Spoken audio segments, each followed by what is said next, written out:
पौराणिक कथा अनुसार जेबे महादेव माता सतींकर वियोग को सह्य न करि पारि ध्यान रे लीन थिले सेतेबेले देवता माने कामदेव को तांको ध्यान भंग पाई पठाइले। महादेव निजर क्रोधर अग्नि रे कामदेव को भस्म करदेले। देवता माने उपाय शून्य होई पड़िले। सेतेबेले देवी सतींक जन्म हिमालयर राजांक पुत्री पार्वती रूपरे होई सारिथिला। देवी पार्वतींकर विवाह योग्य बयस होई सारिथिला। सेतेबेले देवर्षि नारद देवी को समस्त विषय कही तांकु कठोर तपस्या करी महादेव को प्राप्त करिवार परामर्श देले। देवी पिता माता को तपस्या करिबा पई अनुमति मागिबारु पिता मातांकर पुत्री को एपरी कष्टरे देखिबार इच्छा नथिले सुधा पुत्रीर मनोबल देखि सेमाने अनुमति देले। एहा परे देवी कठोर तपस्या करिबा आरंभ कले।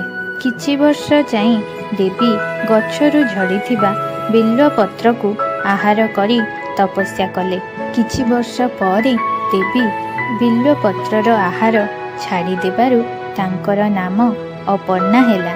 एहा परे देवी जल और खाद्य आहरण संपूर्ण त्याग करी हजार हजार वर्ष पर्यंत कठोर तपस्या कले। एहा द्वारा देवींका शरीर क्षीण होईगला। देवींकर एपरी अवस्था देखि तांको पितामाता और समस्त देवता बहुत दुखित हेले। शेषरे देवींकर दृढ़ मनोबलर जय हेला। देवींका तपस्या रे संतुष्ट होई महादेव तांकु विवाह करिवार प्रतिश्रुति देले। एहा परे देवी पार्वती निज गृह को फेरिले। खूब आडंबरर सहित विवाहर आयोजन आरंभ हैला। विवाह दिन प्रभु महादेव समस्त देवता गण प्रेत भूत कंकाल आदि को धरी बरजात्री रे बाहरिले।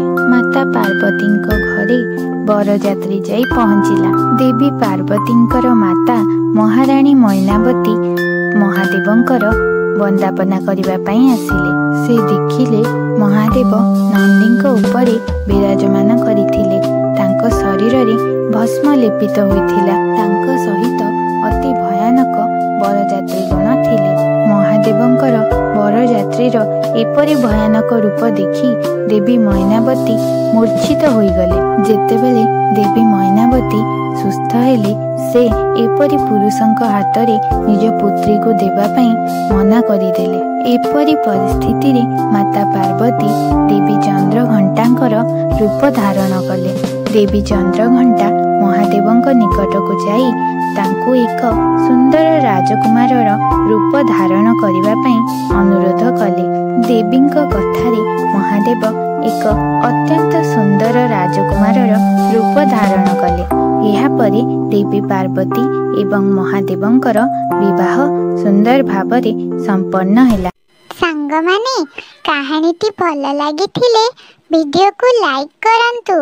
आहुरी एमिति भल भल कहानी देखिबा पई चैनल को सब्सक्राइब करंतु। आउ हाँ, बेल आइकन को प्रेस करबा को भूलंतु नाही। कहानीटी पूरा देखिथिबारु धन्यवाद। जय जगन्नाथ।